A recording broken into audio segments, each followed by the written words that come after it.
Et bienvenue sur ma chaîne où nous explorerons l'histoire fascinante du net des années 90.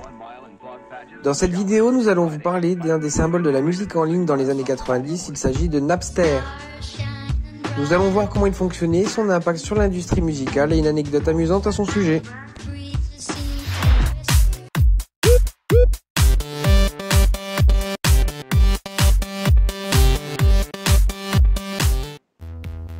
Napster est un logiciel de partage de fichiers musicaux créé en 1999.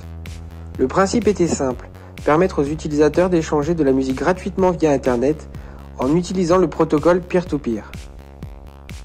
Les utilisateurs téléchargeaient le logiciel Napster sur leur ordinateur, s'inscrivaient gratuitement et commençaient à chercher les musiques qu'ils voulaient. Pour cela, la recherche pouvait se faire par titre, album ou artiste. Quand ils avaient trouvé la musique, il suffisait de cliquer sur télécharger pour l'obtenir.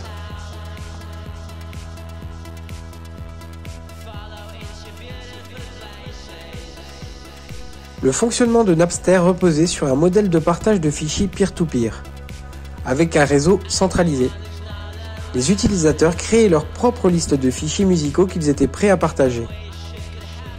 Ensuite, ils pouvaient rechercher une musique par nom, artiste ou album, et trouver la liste de fichiers d'un autre utilisateur qui avait cette chanson stockée sur son ordinateur.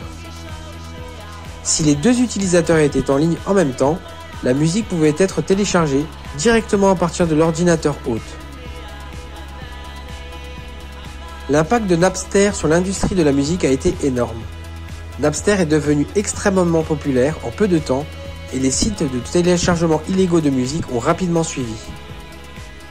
L'industrie musicale a réalisé que cela pouvait être potentiellement dangereux pour leur modèle économique, car cela faisait fuir les consommateurs qui ne voulaient plus acheter de musique qu'ils pouvaient obtenir gratuitement.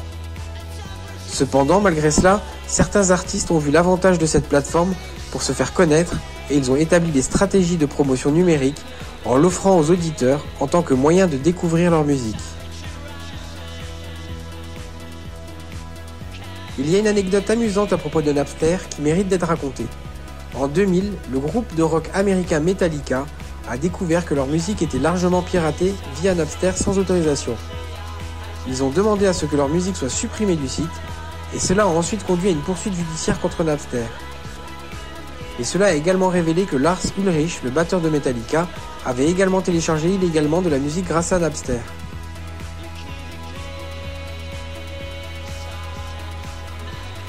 Cela était un bref aperçu de Napster, le premier et le plus célèbre logiciel de partage de fichiers musicaux.